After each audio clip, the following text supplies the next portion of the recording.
I've always been fascinated by stories. There's an appeal to stories, a vestigial link to our earliest forms of learning and interacting with society. Narratives tap into our most primitive forms of communication, back to a time before there were written words. Throughout the Summer Digital Institute, digital storytelling kept reappearing as a powerful medium for teaching a host of content. As I sat listening to these stories, I couldn't help but wonder, is digital storytelling a return to oral tradition? And what role does digital storytelling play in a modern society? Digital, technology. As humans, we are driven to make things better, to make our lives easier. There is, however, a period of adjustment that's required for all new tools, many of which are not adopted without some level of suspicion. Tools that today seem just like a low-tech part of life were once the height of technology. Books, for example. At this time, many schools are choosing to adopt iPads and other tablet-based tools instead of textbooks, as tablets provide students with a myriad of digital experts that they're able to text, type, and interact with. Paper books were seen as old, almost antiquated by the time they were published. Books are so last century. But I want to go back before there were books, back before there were libraries lined with scrolls, back to a time before the letter A. Once upon a time, long, long ago, and other cliched beginnings that allowed the first storytellers to remember the tales they were telling, there were stories. Stories that were told and analyzed by Joseph Campbell around campfires and caves. Stories that gave members of society a shared collective of morality, knowledge, and community. These stories are now what we call oral tradition, oral histories, or orality. Simply put, I define oral tradition, with the help of Merriam-Webster, as cultural information passed from one generation to the next by both professional and non-professional storytellers, and can include many genres, such as poetry, proverbs, spells, religious instruction, recollections of the past, and music. Myths often are also based on oral tradition. Van Zienen talks about what makes oral tradition. Oral tradition pulls from the same fodder as sitcoms or daily soaps, things like gossip, speeches, group accounts, or myths, and it's not just the process of storytelling, but it's also the product that's produced. Understanding the person narrating the story is also important, as what might seem like a typical oral tale to an outside observer from a community may actually have a different purpose altogether when you understand the story as told in the context of its community. And then, technology, mainly alphabetic writing. While cuneiform and other pictographic writing occurred, alphabetic writing began in earnest in Sumeria, which led to the first codified laws of Hammurabi. Prior to this, cultural mores were transferred through orality, placing an emphasis on the community. However, when writing was created, this created personal and individual responsibility and de-emphasized the role of community. This comes from a book called The Alphabet and the Goddess by Shalin, which also talks about how the act of moving from orality to an alphabet actually may have even changed the way that men and women and gender roles and the way that they were attached to societies.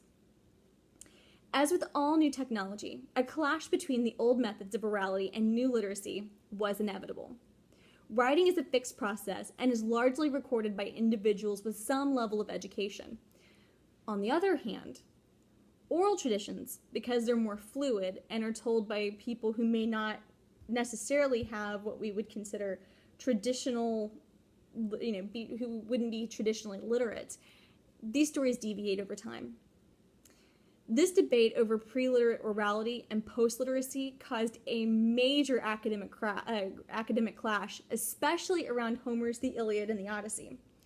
Some scholars believe that Homer was illiterate, while others cite the complexity of the work as being such that no one could possibly remember these tales or tell them in the meter in which they were told. So again, we have a situation where technology and the status quo are mistrusting each other. From our earliest interaction with shapes and sounds of letters to reading the headlines scrolled across the bottom of the screen at a restaurant, the alphabet transformed the way we see our world. So much so that Ung created the term secondary orality to discuss societies where literacy is predominant and contains different characteristics than, say, a primary orality, or a society where you have a group of people who don't necessarily have a written form of literacy. Technology has irreversibly and forever changed our relationship with literacy and orality. Today, in our secondary orality-based society, we struggle to incorporate new technologies such as digital storytelling and technology-based literacies in the same way that typographically based literacies struggle to grant credibility to oral traditions and orality in the past. As a literate society, we have moved from a place where books were locked behind large double-doored libraries to a place where, in the stroke of a few keys, 24-hour access is available to individual learners from all walks of life, from all socioeconomic backgrounds. We're in mid-transition from a time where publishers were guarding the gates of knowledge, deciding what was worthy to be published, to a place where anything can be almost instantly published indiscriminately. In addition, literacy has morphed to include texting and blogging, and other literacies have transitioned back into orality. And these ideas are spoken, information is given aloud, it's interactively illustrated, and it's placed online for a multi-generational audience. So, what is digital storytelling, and what does it share with oral tradition? Educause.org defines digital storytelling as the practice of combining a narrative with digital content, including images, sounds, and video, to create a short movie, typically something with a strong emotional component. Digital storytelling allows participants, as opposed to readers, the opportunity to not only read a narrative, but to experience the narrative, as much communication occurs through facial expressions, paraverbals, and gestures. For example, authors such as Isabel Allende can read their work in their own voice, which can be experienced by a virtual audience. And that's very different than the solitary act of reading someone else's work inside your own head. Digital storytelling maintains several of the key elements of oral traditions. For example, it uses many different literary forms, from fiction and nonfiction to narrative and autobiography. A slam poet is able to read their poetry and post this online. A researcher is able to share their remarkable findings with the world. A Native American storyteller is able to preserve their cultural heritage. Digital storytelling also conveys information to teach important cultural lessons to a now global community, preparing its recipients to fully interact in a world tied together by technology. As participants, we are able to ascertain information on a topic simply by finding a video or directly talking to on a blog or talking to someone who is knowledgeable about our topic. We have open access to debate a topic with individuals at varying levels of education and experience like never before in human history.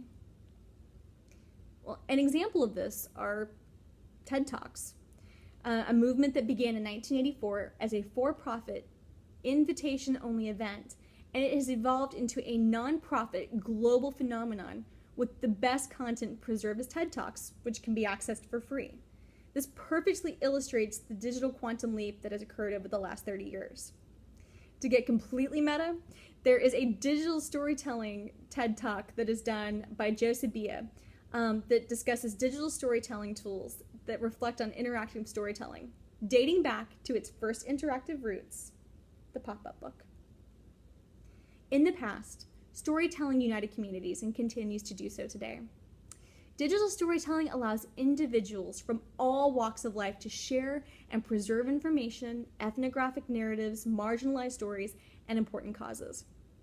One amazing example of this transformative practice occurs in Cueva's work with Alaskan Natives in a cancer education class. Participants were asked to record their digital narratives and later view these stories as relevant, informative, and a culturally respectful way to share their experiences. After a 3-year study, participants stated that they had shown their digital narratives to a multi-generational audience. They felt a personal connection, and they actually achieved higher retention rates with the cancer prevention curriculum. Even trauma victims are experiencing the transformative process of telling their digital stories through silencespeaks.org. In the Metamorphosis of an oral tradition, Dissonance in the Digital Stories of Aboriginal People in Canada, Cherubini views digital storytelling as reflexive ethnography, and it allows researchers to observe and respect the stories and messages of Aboriginal elders. Cherubini sees digital storytelling as a way to allow us to observe elders in the Aborigines community through the lens of their culture if we're able to set aside our own Western values. And as educators, we are living in a brave new technology-laden world. Where often our students are the experts, and we're learning with them as we go. Academically, digital storytelling acts as the ultimate tool for differentiation. Struggling students are using digital storytelling to better access content in the learning style that works best for them. Students struggle with reading and writing for many different reasons, and allowing students to create a digital story provides them tools that gives them options for overcoming their struggles. Gifted learners are immersed into a complex assignment that involves synthesis, evaluation, and the ability to connect emotionally with a story. This also enables students to work in a collaborative way with peers and enhances their social development. And those actually came from Sylvester from the website Reading Rockets and Kieler in an article about working with gifted children. Digital storytelling can be an incredibly effective tool. The Center for Digital Storytelling and the University of Houston both have excellent websites for educators to explain the important elements of creating a digital story and for its uses in the classroom. Digital storytelling has even made its way into the theater. I recently went to see the play Kuhnley, which was written about the myths and oral traditions that surround the Irish hero Kuhnley. This play, which was based on oral traditions that were recorded by Lady Augusta Gregory, were turned into a play that was recorded and viewed, not only by a live audience, but with a theatrical audience as well. And there was also an interactive question and answer session where audiences were able to interact with the author and the actors, and all of this was recorded on the Vortex archives. And I actually got to interview the author, Lorella Loftus, about the process of creating this play and talking about those oral traditions. There's just nothing like the power of a story, which is why storytelling, digital or otherwise, holds a special place in most societies. Society has moved from a place of orality to literacy and has moved back toward orality. I believe that as powerful as literacy is, its power lies in its ability to make connections with people. Digital storytelling marries the warmth of orality with the structure of literacy, and the art of the digital format. It welcomes orality and art while respecting the diversity of different written forms. Digital storytelling provides a form and a voice to those writing the words, enabling us to return the illiterate world back to the heartwarming once upon a time. Thank you.